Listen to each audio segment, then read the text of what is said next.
So today I thought I would film my favourite powders.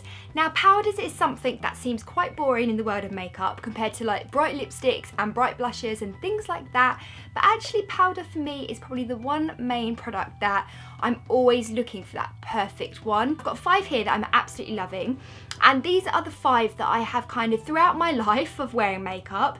I have kind of come to the conclusion that these are my 5 favourites. 5 products that are very similar but also have their own little quirks. So I thought I would show you these products. Absolutely love powder and what it can do for my makeup. Hopefully some of you guys are on the same kind of wavelength as me and you will appreciate this video. So let's get going. First powder I have to show you is one that I have used since I was a teenager, so that kind of shows you how long ago that was.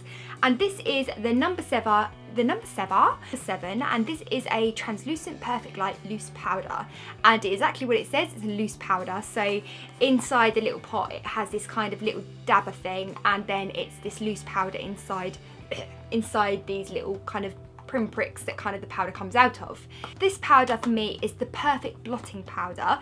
So when I put my foundation on to kind of mattify under my eyes, around my nose and the kind of oilier areas of my face, I just dab this like so on those areas and leave it white, because then I use another powder over the top. This powder for me is one that I think is really good for stopping the movement of makeup. It stops my under eyes getting kind of that cakey kind of few lines if I've got too much concealer on. It stops that. And I did used to use it all over my face, but I find that it's actually better if you use it just on the areas that you need it. It's quite a heavy powder because it's loose, and because I apply it with the little pad it comes with. But that's how I use it, and I absolutely love it for this. And if you're looking for something for under your eyes or around the creases of your nose or just general creases on your face, then this is definitely a good product to use. Secondly is another strong favourite of mine. This is the Bourjois Healthy Balance Matte Powder, and as you can see I've hit pan on this, I've used it so much. This is just a solid powder, and I just use this with the Real Techniques brush. As all of them, I actually use this anyway, but I just dab that in, dab it on the areas I need it, and I find that this is very good for kind of that matte look and the flawless look, and it doesn't add any colour to your skin. So if you're like me and you're slightly pale and you find that powder kind of makes you look a bit orange sometimes, this is a great alternative for that, because even though it has got a colour, I mean this one's in 52 vanilla, it doesn't actually come off on your skin. So it's great for kind of just the mattifying look. If you like your makeup very matte, and this is definitely a good powder for you. And again, it's quite light, but still a nice coverage, so I'm loving this. Next up is a MAC product. Now, obviously I had to include MAC in this because I love their powders and always have done. And this is the Medium Mineralized Skin Finish Powder. And again, I've used this quite a lot, and they've changed the packaging recently. This did used to be different, but it's the same powder that I used to use as well. And again, this is just a really nice powder for kind of that matte look. It's got a little tiny bit of a sheen to it, but not to the point where it's really shiny or anything. So it's got that nice kind of almost dewy look about it. See, the only thing with this is the colour does matter. Now I've got this in medium, and this is more of a powder that I use if I fake tanned or if I've got a bit of a suntan. So more of a summer powder. Obviously you can go lighter and darker than that depending on your skin tone. I probably should have gone lighter, but I did go medium. And yeah, I do find that the colour does come off on your face, but that isn't always a bad thing, because if you've got a makeup look where you've got a bit of foundation on but not too much, and you just need a bit of extra coverage, this is a brilliant alternative for that because the coverage is really good. It's a nice matte powder with a little bit of colour coverage, which is perfection. Next up, I have saved my 2 newest powders for last because they're very new, but again, very loved. And I'm going to go for this one. This is the Laura Mercier Tender Rose, which is the colour, and it's a mineral powder. So again, this is another loose powder like the number 7 one. This is, as I said, Tender Rose. So again, the colour does matter in this. You do need to get matched up, because I do find that this colour translates onto my face quite a lot. And this is kind of a pinky colour, maybe a little bit too pinky for me. I'm not very good at getting matched up. But as you can see, I don't want to spill this anywhere, but the powder kind of sits on the top. And then I literally just put a little bit into the lid and use a Real Techniques brush to swirl around the lid and just place that all over my face. It's quite a messy product, I'm not going to lie. Obviously once that's in the lid you need to kind of use it to get rid of it. And I'm telling you now, if you use this on a white area you will get it everywhere, so be very careful with it. It's quite messy, which is why I tend to stay away from loose powders, just because they're so messy.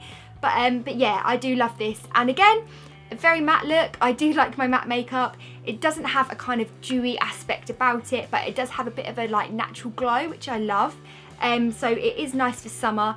And it's got quite a nice coverage again, so you just want to pop a bit of concealer on and then just have that kind of sealed in. This is a really good product to use for that. I'm really liking this, and I really love the packaging, and Laura Mercier stuff is just really like becoming one of my favourite products at the moment. I've got the tinted moisturiser, and I just really think they're kind of really good quality. Last but no means least is my newest powder and my number one love in life, and this is the Rodial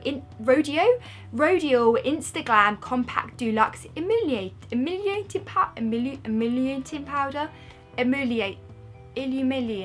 I can't say it. Powder for emulsion. Oh my god, I can't believe I can't say that. Anyway, so yeah, this powder is by Rodial, and I absolutely love this powder. Again, I love all of those, but this is very, very different. Now, this actually does give you a very nice kind of dewy effect. It's not only mattifying, but it's got like bits of shimmer in it, so it's almost like a highlighter as well. When I did first use this, I applied way too much to my skin, and I did end up a bit shiny. But now I just kind of pop my brush in. So again, my Real Techniques brush, which I use for everything, just dab it in, and I literally just dab it on the areas that I would get a natural kind of glow. Sometimes I pop on like the MAC powder first or the boudoir powder first if I want the matte look, and then I can add a bit of glow with this. Again, I love my makeup to feel set. I don't like it to feel kind of sticky. I like to know that it's set, it's not going to move. So that's why those powders are so brilliant. This just enables me to add glow where I need it. I've actually got it on now. I don't know if you can see it, but I'll just add a bit more on. And it just really works for just a natural highlighter. Sometimes I find highlighter can be a bit too kind of overpowering, so this definitely works for kind of keeping that, you know, quite subtle and a nice summery glow.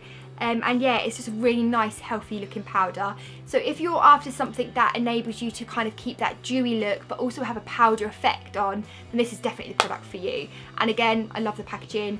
Rodial, again, becoming another favourite of mine. I've got a couple of their products now, and after not using them for so long, I don't know where I've been hiding, because they're really, really good and such good quality as well. Like, you get a really massive, mirror in this as well, which again is really handy. So I'm absolutely loving this powder, and I definitely think I will be repurchasing this when it runs out. So guys, those are my top 5 powders. I hope you enjoyed that video. Let me know in the comments below if you've got a powder that you love that I haven't mentioned in this video, because I'm always on the hunt for more. And yeah, I'll see you again soon for another video as always. Don't forget to follow me on Facebook and Twitter. Both of those are tinytwisst, and you can find them just by searching in the search bar. And yeah, I will see you next week for another one. Thanks for watching, guys. Bye.